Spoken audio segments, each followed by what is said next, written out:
আসসালামু আলাইকুম।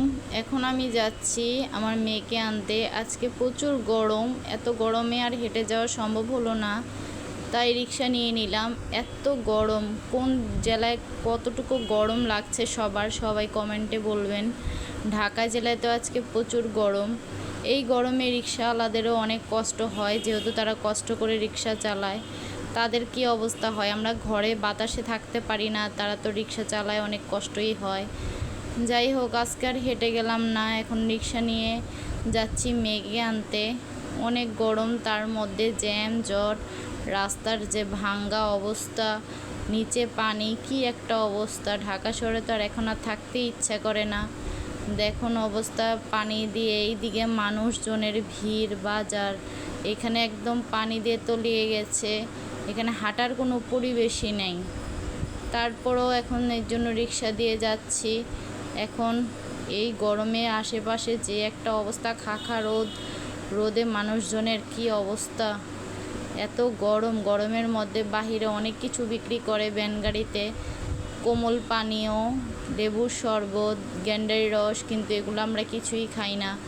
এগুলাতে ভালো বরফ দেয় না, বরফের মধ্যে অনেক জীবাণু থাকে। আমার এগুলো খেতে কখনোই ভক্তি আসে না। যেহেতু অনেক পানি পিপাসা লাগে, অনেকেই খায় ভিড় করে করে, শুধু দাঁড়িয়ে দাঁড়িয়ে দেখি।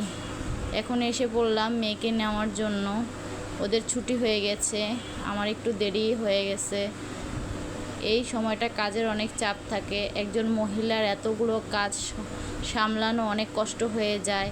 এসে দেখি মাদ্রাসায় কারেন্ট নেই, কি অবস্থা। এই গরমে এত লোডশেডিং হচ্ছে, গরম প্রচুর, তার মধ্যে কারেন্ট নেই। বাচ্চাগুলো কিভাবে পরীক্ষা দিতেছে কে জানে। এখনও বেড়ে হয়ে আসছে। পরীক্ষা ওর কেমন হয়েছে জিজ্ঞেস করলাম, ও বলল ভালো হয়েছে পরীক্ষা।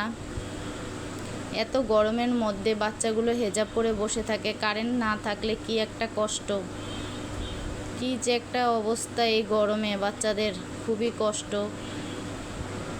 আপনারা সবাই কিভাবে আপনারা এরকম চলেন গরমে আমি জানা নাই, কিন্তু আমার তো খুবই খারাপ লাগছে। আজকে তাপমাত্রাটাও অনেক বেশি। কীরকম পরীক্ষা দিলে? অনেক ভালো। ও বলছে ওর অনেক ভালো হয়েছে পরীক্ষা, জ্বর নিয়ে পরীক্ষা দিতে এসেছে। পরীক্ষা সামনে আসলেই শুধু জ্বর আসে বাচ্চাদের। এখন যেহেতু জ্বরের সিজন, সবাই সাবধান থাকবেন। ঘরে ঘরে ঠান্ডা, সর্দি, কাশি, জ্বর লেগেই আছে। এখন ওকে নিয়ে যাব বাসায়। বাহিরে তো বের হতে ইচ্ছে করে না রোদের কারণে, আর দুপুরবেলা তো অনেক রৌদ্র, বাহিরে প্রচুর রোদ। আমি আর ওকে আজকে হাঁটিয়ে নিব না, আমি চাবো যে আমি রিক্সা দিয়েই যাই। এখানে বাইরের জিনিস খেতে ঠিক হবে না।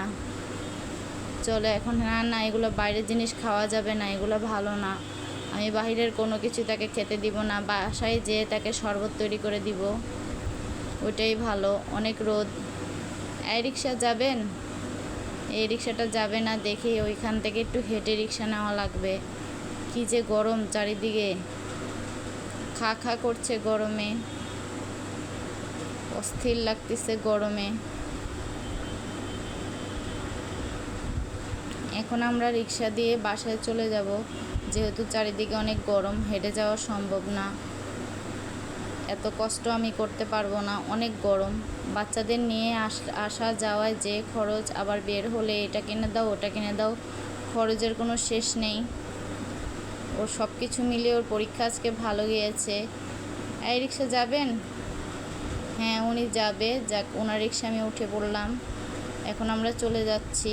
আপনারা সবাই আমাদের জন্য দোয়া করবেন, সবাই সবার জন্য দোয়া করবেন, যাতে গরমে সবাই অসুস্থ কম হয়।